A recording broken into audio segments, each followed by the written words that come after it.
তো বন্ধুরা, আমি রয়েছি এই মুহূর্তে পার্বতীপুর রেলওয়ে স্টেশনে রয়েছে। এখান থেকে আপনারা ইচ্ছা করলে বাংলাদেশের সব জেলায় যাইতে পারবেন।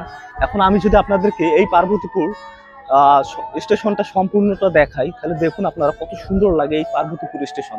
আমার সামনে দেখতে পাচ্ছেন কত সুন্দর একটি জায়গা। অ্যান্ড এখান থেকে আপনারা যদি ভিউ অ্যাঙ্গেলটা দেখেন কত সুন্দর লাগে। আপনি কি জানেন উত্তরবঙ্গের এই জায়গাটি রেল ইতিহাস শুরু হয়েছিল আজ থেকে প্রায় 150 বছর আগে। আপনারা যে জায়গাটা এখন দেখছেন এটা শুধু একটি রেলওয়ে স্টেশন নয়, এর সঙ্গে জড়িয়ে আছে উত্তরবঙ্গের রেল ইতিহাসের এক দীর্ঘ অধ্যায়। আমরা এখন দাঁড়িয়ে আছি দিনাজপুরের পার্বতীপুরে, বাংলাদেশের অন্যতম পরিচিতি রেল জংশন পার্বতীপুর জংশনের সামনে। এই স্টেশনের ইতিহাস শুরু হয় সেই 1878 সালে, যখন ব্রিটিশ আমল আর উত্তরবঙ্গের সঙ্গে যোগাযোগ ব্যবস্থাপনা আজকের মতো এত সহজ ছিল না।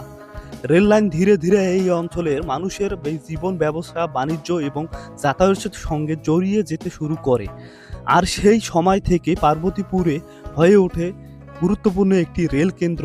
সবচেয়ে ইন্টারেস্টিং বিষয় হলো পার্বতীপুরে শুধু একটি গন্তব্য নয়, বিভিন্ন দিক থেকে আসা রেলপথ এখানে এসে যুক্ত হয়েছে।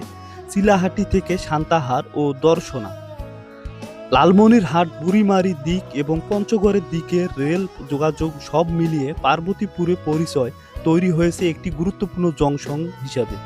আজ এত বছর পরেও যখন এই পুরনো রেল স্থাপনা, রেল লাইন আর মানুষের ব্যস্ততা দেখি, তখন মনে হয় এই জায়গার প্রতি রেল লাইন যেন অতীতের কোনো না কোনো গল্পের বহন করে চলেছে।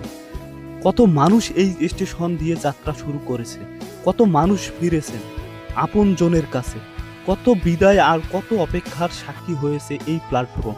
এই ভিডিওটির আমরা সম্পূর্ণ মিল দিতে পারিনি, কারণ আমাদের সে সময় খুব চাপে ছিলাম এবং আমাদের ব্যস্ততার কারণে আমাদেরকে ভিডিওটা ওখানে স্টপ করে দিতে হয়েছে।